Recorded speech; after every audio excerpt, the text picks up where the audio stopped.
What's going on, y'all? What it is. So let's go ahead and slide on these topics. And I first want to start off talking about the documentary that aired on Tubi, basically called The Downfall of Diddy, that TMZ presented. So I have a few issues with the documentary. First thing I'm going to say is that I've never seen TMZ move so fast to do a documentary on someone that was a different hue than Diddy. Let's just keep it all the way 100. And even though I have my own issues with Diddy because I personally believe that he's guilty of most of the things that he's being accused of, I've just never seen TMZ run so quick to put together a documentary when it comes to a YT person that has been accused of the same thing that Diddy has been accused of. If I'm wrong, drop down in the comments and feel free to correct me, but I've never seen it. And so I had an issue with that. Now, when it comes to the overall documentary, it's not that much information that they put out there that if you've been following this situation tight, that we haven't already covered on this channel and many other channels and other platforms, TikTok, Twitter, and so forth and so on. So if you stay connected and attached to the case, you pretty much are privy to the information that TMZ put in that documentary as it pertains to Diddy. But one thing I didn't know is that Stevie J was actually at Diddy's Miami mansion when it got raided. Now, another thing I didn't know until Aubrey O'Day exposed the fact that when Diddy gave back the publishing to his artists, when it comes to Aubrey, she was just set to make $300 measly, $300 and some odd dollars, and she basically said that wasn't enough to comply to the NDA that Diddy had put in place, meaning that she couldn't talk about anything dealing with him. Bad Boy Log podcast was featured on the documentary along with a lot of creators from a lot of different platforms. So what I'm going to do is implement this clip and then I'll be back. Hey TMZ, y'all used my likeness in this Tubi TMZ Presents The Downfall of Diddy. I know y'all are making money off this. You didn't ask me to use it. You definitely didn't pay me to use it. Can y'all just delete it or, run me a little coin? I got kids. That is crazy. Thankfully, the person texted me like, hey, did you know you're on a Tubi movie? No, I did not know I was on a damn Tubi movie. Okay. But I know now. I did send y'all an email, so you definitely look at my email, but come on now. All right, so you guys just heard that. So that was just one example of many creators that are upset with TMZ. All of the creators that they basically use within that documentary are upset. Now, I think that TMZ just used enough to claim fair use, but what would be messed up is the fact that they reached out to Tasha K and The Art of Dialogue, which have bigger platforms, and they actually paid them. That would be messed up. You know what I'm saying? Because if you're going to pay them, it doesn't matter their audience. You should look out for all of them because this documentary is going to probably get millions of streams. But I'm pretty sure that TMZ operated within the guidelines that they will actually be able to fend off any type of potential lawsuits as it pertains to this documentary. Now, the documentary also talked about the awkwardness between the relationship between Justin and Diddy, and they played clips of Justin acting a little bit nervous every time he was around Diddy. But what I find super interesting is that Sunday, right, the day before the documentary aired, Justin actually posted a clip. Well, it wasn't a clip, it was a photo of him actually crying. And I really think that that has something to do with Diddy, because you can't tell me that Justin did not know that this documentary was going to air on Monday. Please be praying for Justin Bieber. Justin Bieber has been releasing some videos in a photo dump a couple of days ago of him crying, and many fans around the world are concerned. They're also saying that this might be connected directly to the claims that P. Diddy, trigger warning, did things to him as a very young child. We have no idea why Justin Bieber's released this photo and a couple other photos of him crying, but he did. And as I said before, a lot of fans believe that this is a plea, a cry for help. So please be praying for Justin Bieber.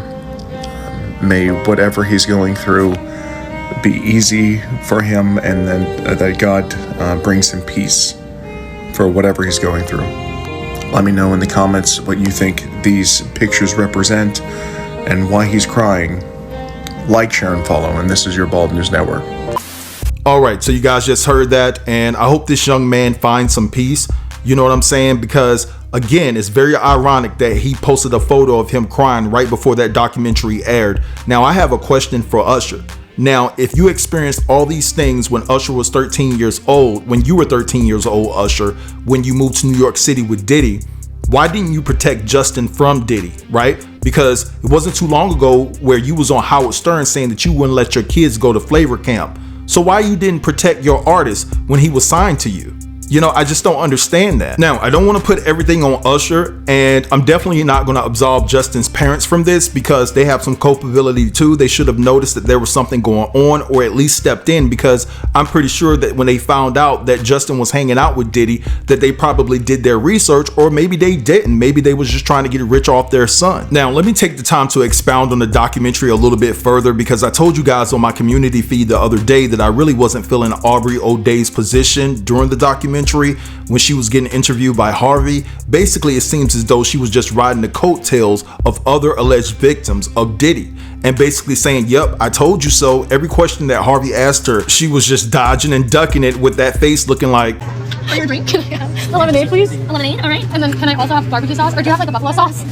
And then when Harvey specifically asked her, were you ever physically harmed by Diddy? She says, you saw making the band, you saw what I went through. So your issue is rooted in the fact that you got fired on live television by Diddy and your career didn't go the way you wanted it to go because Diddy pulled the plug on it. And after he pulled the plug on it, and you've stated on many occasions that it was hard for you to find work. So what I don't like about Aubrey is the fact that it seems as though that she's trying to attach her work issues that we're dealing with Diddy to victims who allegedly have been essayed and trafficked. And it's just levels to this. And listen, I'm not saying that whatever Diddy has said to Aubrey and things of that nature and done to her on the show was right. It wasn't right. A lot of them, all of them went through some rough times with Diddy. Diddy was not, you know, a saint. But what I am saying is that your issue with Diddy is work related, because if it was anything else, you have privilege, obviously, right? And you would have exuded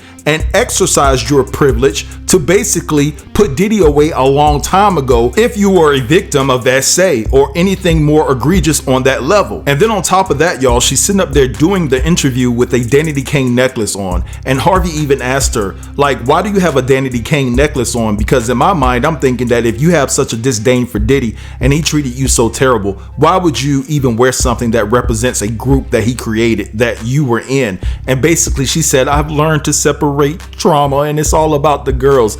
Nah, I'm not trying to hear that. What you're upset about is work related. And in other words, you're just not Cassie. And I say that respectfully because what Cassie went through was horrific. But if you went through anything that Cassie went through, you would have took Diddy to the bank a long time ago. This is all about the fact that your career did not go on the trajectory that you thought it could because Diddy intercepted it. But anyway, y'all, like I said, the documentary was just the same old news that has been presented to us, especially here on YouTube. Gene Deal was featured in there talking about Diddy. Also Mark Curry, who Diddy actually said that Mark Curry and his accusations were a lie. But what I found interesting is that Diddy didn't refute any claims that were presented by Gene Deal within the documentary. Also, Stevie J was in the documentary. I love the way he got on 50 Cent, calling 50 Cent a sellout and things of that nature because Diddy was basically sleeping with his baby mom, Daphne. Mark Lamont Hill was basically featured in the documentary, and he talked about the huge discrepancy between people trying to take Diddy down versus a Harvey Weinstein, like how the feds ran up in his home, but they didn't do the same thing to Harvey and other people that don't have the same hue as me that have been accused of SA and far more worse things than Diddy had.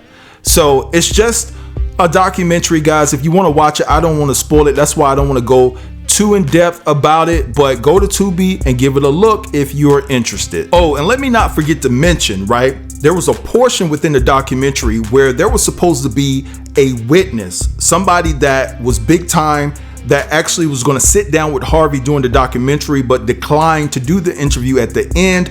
And I'm very puzzled, and I'm wondering who the hell that was that definitely reneged on their promise to do the interview with Harvey. So that's something to pay close attention to. I did reach out to my plug to see if they could find out some information as it pertains to that. Now, I want to move along because Christopher Williams has some things to say about Jaguar Wright and Diddy. So you know that there have been everlasting claims that Christopher Williams actually got on his knees for Diddy back in the day. And this is what he said at a concert recently. Check this out. That Nino Brown shit, that pretty much. I done said no Diddy, that punk ass nigga. They talk about that I gave that punk ass some head. Jaguar Wright is a crackhead.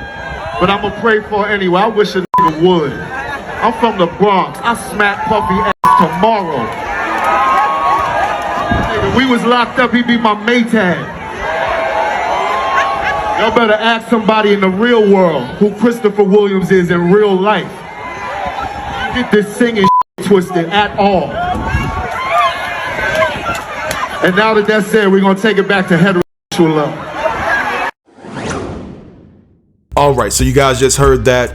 Now, I've heard Christopher Williams say in the past that didn't transpire, that he never got on his knees for Diddy. But my question is, and you guys can feel free to drop down in the comments to correct me if I'm wrong, I've heard Christopher Williams say that it wasn't true, but I never heard him say it with this type of force and come with this type of energy. And my question is it because Diddy's hands are tied right now with all of these allegations and investigations that stacked up against him? Because there's a chance that Diddy could get off of these. I mean, he hasn't been charged with anything, but there's a chance that these things can go away. And I just want to know, if they do go away, will Christopher have that same energy? Now, there's a lot of people that's been saying that Christopher stand on business, like he's not afraid. He's always been a real dude in the streets. So do you guys believe that Christopher Williams actually indulged with Diddy back in the day in a manner that was possibly degrading to him and his standards? Or do you believe that Jaguar Wright and all the speculation about this issue actually happening, I believe at the Motown offices at the time, because Diddy was an intern there? Do you believe that's true, that him and Diddy had an intimate encounter? Drop down in the comments and let a brother know. So with that said, I'm gonna go ahead and let this slide. I want you all to drop down in the comments again and tell me what your thoughts on everything that was discussed within this video. Don't forget to like, comment, share, and subscribe. And until next time, peace.